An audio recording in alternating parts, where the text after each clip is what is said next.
जादुई सीढ़ी और दो दोस्त। जंगल में बंदर और भालू बड़े ही शरारती और नटखट दो दोस्त थे। वो दोनों दिन भर जंगल के जानवरों को परेशान करते रहते थे। ऐसे में एक दिन उन दोनों ने हाथी के घर खाने की चोरी की। हाथी ने उन दोनों को रंगे हाथ पकड़ लिया और उन दोनों से कहा, तुम दोनों पहले ही शरारत करके हमें परेशान करते थे, पर अब तुम दोनों ने मिलकर चोरी भी करना शुरू कर दिया। अभी भी वक्त है, तुम दोनों सुधर जाओ। पर हम बिगड़े कब थे जो तुम हमें सुधरने के लिए कह रहे हो? और तुम्हारे पास इतना सारा खाना पड़ा था तो उसमें से कुछ ले लिया तो कौन सी चोरी हो गई वो? हाँ हाथी, तुम हमें चोर कहकर हमारी इंसल्ट कर रहे हो। चल रहे भालू, यहाँ तो किसी को भी हमारी कीमत ही नहीं है। वो दोनों उल्टा हाथी को ही सुना कर चले जाते हैं। तब हाथी मन ही मन कहता है, मेरे हाथ में रहता ना तो मैं इन्हें मार मार कर सुधार देता। भगवान, अब आप ही कुछ करिए। बंदर और भालू दूसरे दिन सवेरे सवेरे मिलकर जंगल घूमने जाते हैं, पर उस वक्त उन्हें एक भी जानवर दिखाई नहीं देता। ऐसे लग रहा था कि जैसे पूरे जंगल में वो दोनों ही रह गए हैं। तब बंदर भालू से कहता है, अरे भालू, सारे जानवर कहाँ चले गए? अब हम किसे परेशान करेंगे? किसके घर का खाना चुराएंगे?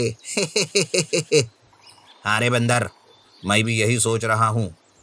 बिना किसी को परेशान किए हमारा खाना भी हजम नहीं होता। अब हम क्या करें, कहाँ जाए? हे भगवान, सारे जानवरों को बुद्धि दो जंगल वापस आने की। वो दोनों परेशान होकर बात कर रहे थे, भगवान से प्रार्थना कर रहे थे।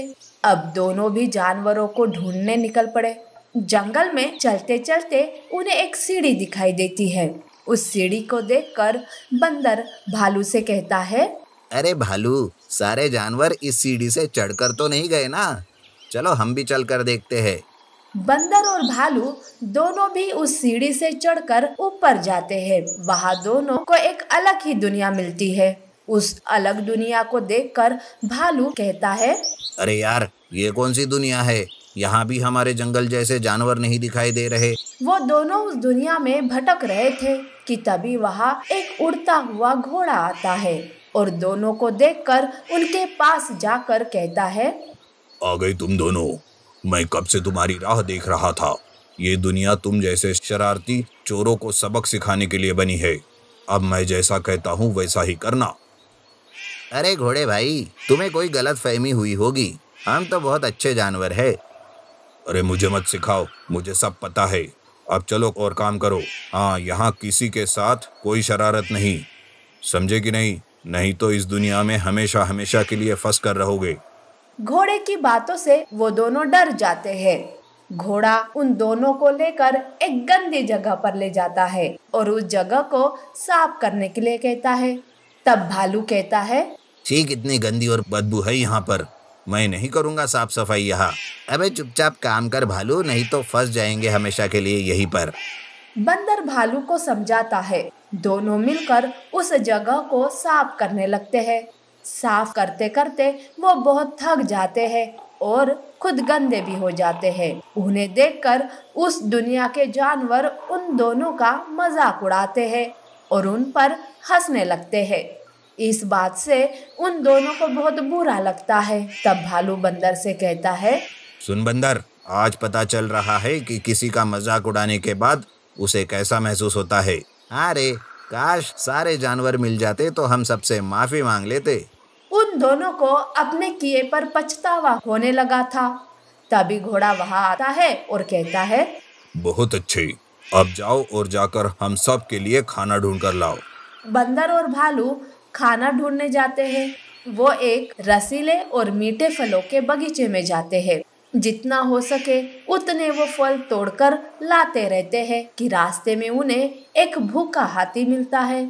फलों को देखकर वो हाथी कहता है, इतने सारे फल, वाह बंदर और भालू, चलो हम तीनों मिलकर फलों का स्वाद लेते हैं। नहीं नहीं, ये हमें घोड़े को देना है। हम ऐसे चोरी करके फल नहीं खा सकते।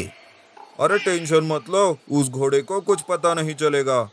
बंदर और भालू हाथी की बात नहीं सुनते। तब हाथी घोड़े में बदल जाता है और कहता है, तुम्हारी बुरी आदतों को सुधारने के लिए मैंने ये सब परीक्षा ली। अब मुझे आनंद हो रहा है कि तुम उस परीक्षा में पास हो गए। बंदर और भालू बड़े खुश हो जाते हैं और सीढ़ियां उतरकर अपनी दुनिया में वापस आ जाते हैं, जहां सारे जानवर अपने अपने कामों में लगे थे। ये सब देखकर वो दोनों बड़े खुश हो जाते हैं। वो जानवरों के पास जाकर कहते हैं, अरे आप सब कहाँ चले गए थे? हम तो तुम्हें ढूंढते ढूंढते दूसरी दुनिया चले गए थे।